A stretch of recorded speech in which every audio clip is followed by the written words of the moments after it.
December 11th, 2024, 3:47 a.m. Kyiv time. The temperature outside reads minus 18 degrees Celsius. Inside a small apartment on the western edge of the capital, a family of 4 sleeps under 3 layers of blankets. The radiator hums softly. The refrigerator clicks on. A nightlight glows in the corner where a 6-year-old girl dreams of warmer days.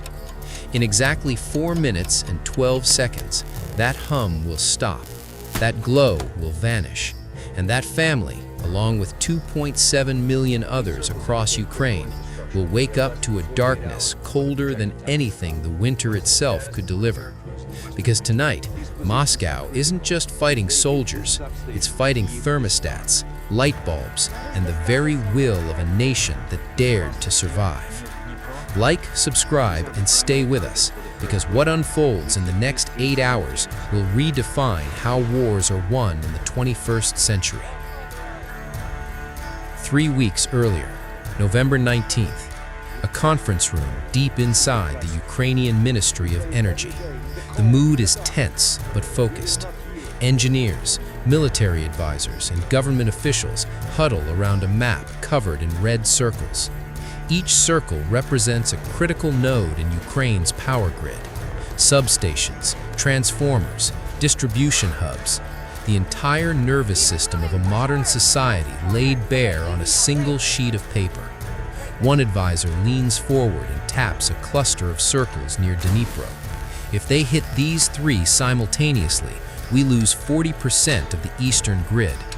Another voice cuts in from across the table.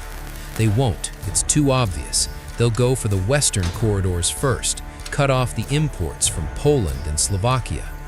A third official, older, with the kind of exhaustion that only comes from 2 years of war, shakes his head slowly. They'll go for everything, all at once, when the cold bites hardest. The room goes quiet, because everyone knows he's right. This isn't about military strategy anymore. This is about breaking spirits when bodies are already breaking from the cold. The Kremlin has learned that you don't need to occupy a city if you can freeze it into submission first. And winter, brutal, unforgiving winter, is their most loyal ally. By late November, Ukraine had done what it could. Emergency generators were distributed to hospitals. Critical infrastructure was fortified with additional air defense systems. Power companies ran drills on rapid repair protocols. Backup transformers were positioned in secure locations. International partners promised energy imports. It was a patchwork defense, stitched together with hope, foreign aid, and the grim understanding that no preparation would ever be enough. Because the math was simple and merciless. Ukraine's air defense could intercept 80, maybe 85% of incoming threats on a good day. But Russia wasn't planning to send 10 missiles. They were planning to send 100. And when 15 or 20 get through, aimed at the most vulnerable points in a sprawling electrical network, the damage isn't just physical, it cascades. One substation goes down, the load shifts to another. That one overloads. Safety systems kick in and shut down a third. Within minutes, entire regions can go dark, not because they were hit, but because the system tried to protect itself and collapsed under its own weight. 4:15 a.m., Zaporizhia region, another strike. This time, the target is a switching station that routes power between 3 major cities. The missile doesn't just destroy the building, it severs the high-voltage lines feeding into it, creating an electrical dead end that will take weeks to bypass. Engineers monitoring the grid from a bunker in Kyiv watch helplessly as red alerts bloom across their screens like blood spreading through water. One section after another going dark. The system is trying to reroute, trying to compensate, but there's nowhere left to reroute to. The load is too great, the damage too precise. 4:14 a.m., Western Ukraine. 2 more impacts. One hits a transformer yard near the Polish border. Another destroys a distribution hub that was feeding backup power from European imports. This is the cruelest cut. Ukraine had spent months negotiating energy agreements with its neighbors, building the infrastructure to import electricity when its own grid couldn't keep up. And now, in a single coordinated strike, that lifeline is severed. The message from Moscow is clear. There is no backup plan we can't destroy. There is no safe corner of your country. By 4:30 a.m., the scale of the disaster is becoming clear. Across 12 regions, major power outages are reported. Kyiv is running on emergency reserves. Kharkiv has lost 60% of its supply. Odessa is operating on rolling blackouts to keep hospitals and water treatment plants running. In Lviv, the entire western grid is teetering on the edge of collapse, and the sun won't rise for another 3 hours. In the freezing darkness, millions of Ukrainians are waking up to a reality they've been dreading for months. No power, no heat, no way to know when it's coming back. 6:15 a.m. The presidential office in Kyiv. President Zelensky stands in front of a table covered in damage reports, his face pale but composed. Around him, ministers and military advisors argue in rapid, overlapping Ukrainian. We need to prioritize hospitals and water systems. The substations in the east can't be repaired without parts we don't have. We're already importing at maximum capacity, and it's not enough. Then we cut non-essential services. We go to scheduled blackouts. 4 hours on, 8 hours off. For how long? Silence, because nobody has an answer. Zelensky finally speaks. His voice is low, steady, and carries the weight of every cold home in the country. We declare a state of emergency in the energy sector, effective immediately. I want a coordination headquarters established here in Kyiv.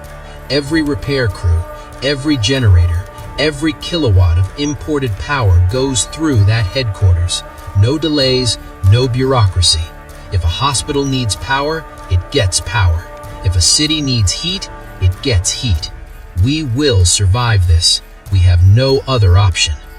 The room nods in unison, because what else is there to do? 8:47 a.m. Across Ukraine, the reality is setting in. In Kyiv, a mother wraps her 2 children in every piece of clothing they own and walks them 3 kilometers to a warming center set up in a school basement. In Kharkiv, a nurse at a children's hospital watches the backup generators struggle to keep the lights on, praying it doesn't fail before the repair crews arrive. In Dnipro, an elderly man sits alone in his unheated apartment, staring at the dark screen of his television, wondering if this is how it ends. Not with bombs or bullets, but with cold. Slow, quiet, inevitable cold. And yet, even in the darkness, something else is happening. Neighbors are checking on neighbors. Strangers are sharing blankets and hot water. Volunteers are distributing candles and portable heaters, because this is what 2 years of war has taught Ukraine. When the bombs fall, you rebuild. When the power dies, you share what you have. When the enemy tries to break you, you become unbreakable. Not through strength, but through stubbornness, through sheer bloody-minded refusal to give up. By midday, the emergency headquarters is operational. Military engineers are being diverted from the front lines to assist civilian repair crews. International partners are sending mobile substations and high-voltage equipment. Poland opens its grid to maximum export capacity. Slovakia does the same. Even Moldova, barely holding itself together, diverts what power it can spare. The repairs begin immediately, but the scale of the damage is staggering. In some areas, entire sections of the grid need to be rebuilt from scratch. It's not a matter of flipping a switch. It's welding, rewiring, testing, and praying that the next Russian strike doesn't hit the same spot before the repairs are done. December 13th, 2 days after the attack. Kyiv's power is partially restored. Not to everyone, not to full capacity, but enough that hospitals can operate without rationing fuel for generators, enough that water pumps can run long enough to fill reservoirs, enough that people can charge their phones and let their families know they're still alive. In the east, the situation is worse. Some cities are still completely dark. Others are running on generators that won't last another week.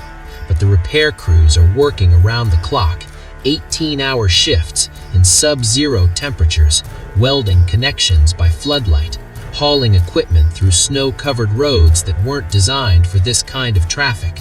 They're not soldiers, they're electricians, engineers, and technicians, but right now, they're the front line.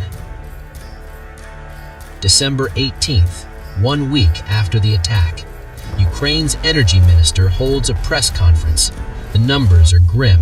40% of the country's energy infrastructure